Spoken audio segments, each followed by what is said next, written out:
Now to what we did on the first string, we're going to practice the shifts up the Form 1 major scale, stopping on the second string and almost pretending we don't have a first string, or just imagining a situation where you would want to shift on the second instead of the first. The Form 1 major scale stops on a 2-4 on frets 3 and 5.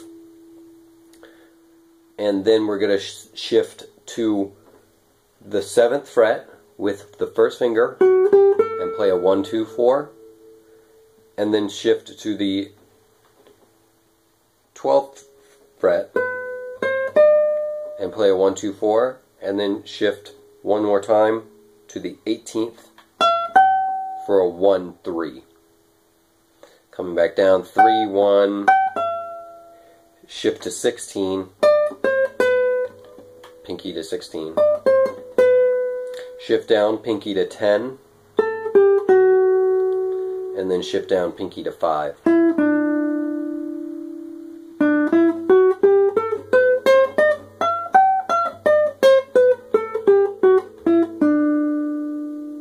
So you'll notice that this mimics exactly the pattern on the first string. It's a 1-2-4, then a 1-2-4, then a 1-3-4. Now we had starting here, 1-1-2-4, 1-2-4, 1-3, and this would have been our scale degree 1, our octave, but we don't have that many frets, or at least I don't on this guitar. So because we could get the octave, we go to the octave. And I think that's a good habit to get into in scales. Always bounce between octaves. It's always a way to orient yourself. It's like returning your finger to that bumpy key on the keyboard when you type. It's an orientation thing. But here on the second string, because we don't have it, we're just going to go to the highest note we can get, which is scale degree 7 in this instance. So these patterns, these shift patterns, repeat across strings if you know what scale degree you're starting on. So because I know that I'm starting on scale degree 5 here,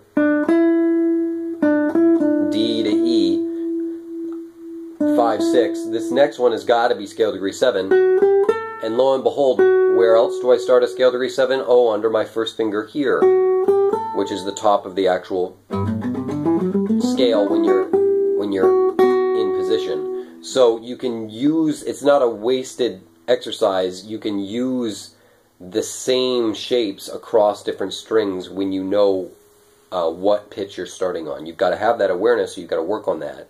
But if you know what interval you are on, what scale degree you're on, then you can always reference this same pattern of shifts. It's always going to be a 1-2-4 from scale degree 7 to a 1-2-4, 3-4-5. So 7-1-2, 3-4-5, 6-7-1. That's the pattern you got to remember. Okay, we're going to do it at 92 beats per minute. Just like before, shift up to staccato or legato or rest or free stroke whenever you want. And let's hope I don't mess this up. This is harder. 1, 2, 3, 4, 5, 6, 7, 8.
Okay, I went a little longer there to sort of, because I was having some trouble orienting myself to that shift pattern and those distances.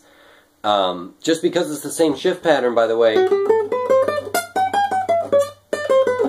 the distances, the total distance and the distance between shifts is not the same because of fret distances. So, it is a new thing to get used to on each string, and I was having trouble adjusting to it, so I tried to go on a little longer, so try to find a groove.